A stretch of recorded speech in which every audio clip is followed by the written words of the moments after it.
फतवा ऑनलाइन के प्यारे साथियों, अस्सलामु अलैकुम। मोहतरम नाजरीन, आज की इस वीडियो में हम आपको तफसील से बताएंगे कि नमाज में किन गलतियों पर सजदा साहब करना वाजिब है। सजदा साहब इन दो सजदों का नाम है जिन्हें नमाजी अपनी नमाज में वाक़े होने वाले किसी खलल की तलाफ़ी के लिए करता है। और नमाज में खलल के तीन असबाब हैं। नंबर एक, नमाज में कोई ज़्यादती। नंबर दो, नमाज में कोई नुक्स। और नंबर तीन, शक का होना।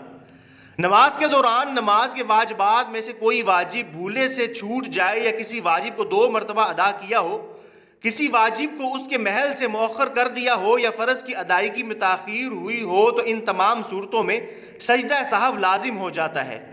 नमाज के वाजिबात में से किसी वाजिब को भूल कर तर्क कर दे, मसलन सूरह फातिहा पढ़ना या इसके बाद सूरत मिलाना भूल गया, किसी वाजिब को उसके असल मकाम से मौखर कर दे, मसलन फ़र्ज़ की पहली 2 रकात और बाकी तमाम नमाजों की हर रकात में पहले सूरत पढ़कर फिर सूरत फातिहा पढ़ी, तो सजदा साहब वाजिब है।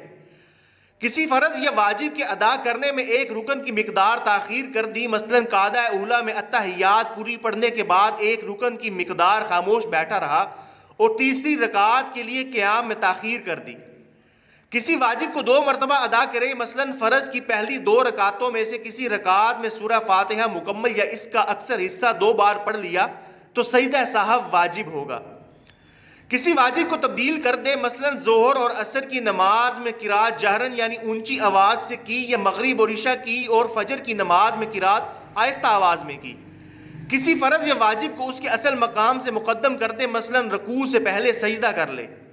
किसी फ़र्ज़ को भूलने से 2 मरतबा अदा करे, मसलन किसी रकात में 2 मरतबा रकू कर ले या 3 सजदे कर ले, तो सजदा साहब वाजिब होगा। सवाल, अगर फ़र्ज़ नमाज की तीसरी या चौथी रकात में भूल कर कोई सूरत मिला दी, तो क्या सजदा साहब वाजिब हो जाएगा? जवाब, अगर फ़र्ज़ की तीसरी या चौथी रकात में सूरह फातिहा के बाद कसदन या सहवन यानी भूल कर या जानबूझ कर कोई सूरत पढ़ ली, तो सजदा साहब वाजिब नहीं होगा। अगर रकू या सजदा या तशाहुद में कुरान पढ़ा, तो सजदा साहब लाजिम है, और ये उस वक़्त है जब कादा में अत्तहियात पढ़ने से पहले किरात की और फिर तशाहुद पढ़ा। और अगर पहले तशाहुद पढ़ा और फिर किरात की, तो इस पर सजदा साहब लाजिम नहीं होगा। कोई शख्स दूसरी रकात के दूसरे सजदे के बाद दरमियानी तशाहुद भूल कर तीसरी रकात के लिए उठने लगा, फिर उठने से पहले ही उसे याद आ गया तो वो बैठ जाए और तशाहुद पढ़े और फिर अपनी नमाज मुकम्मल करे। इस पर सजदा साहब वगैरह नहीं करना होगा।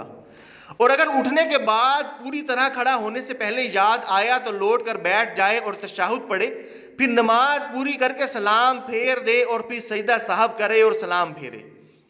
और अगर पूरी तरह खड़ा होने के बाद याद आया तो इससे तशाहुद साकित हो जाएगा। तशाहुद की तरफ ना लौटे और इसके बगैर ही अपनी नमाज मुकम्मल करे। सलाम फेरने से पहले सजदा साहब कर ले।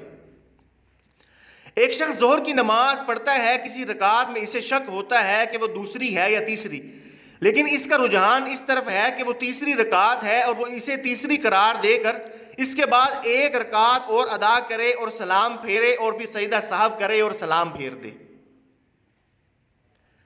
मोहतरम नाजरीन, मज़ीद ऐसे इस्लामी मसाइल जानने के लिए आपसे गुजारिश है, हमारे चैनल फतवा ऑनलाइन को ज़रूर सब्सक्राइब करें।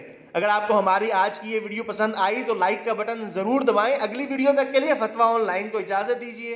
अल्लाह हाफिज़।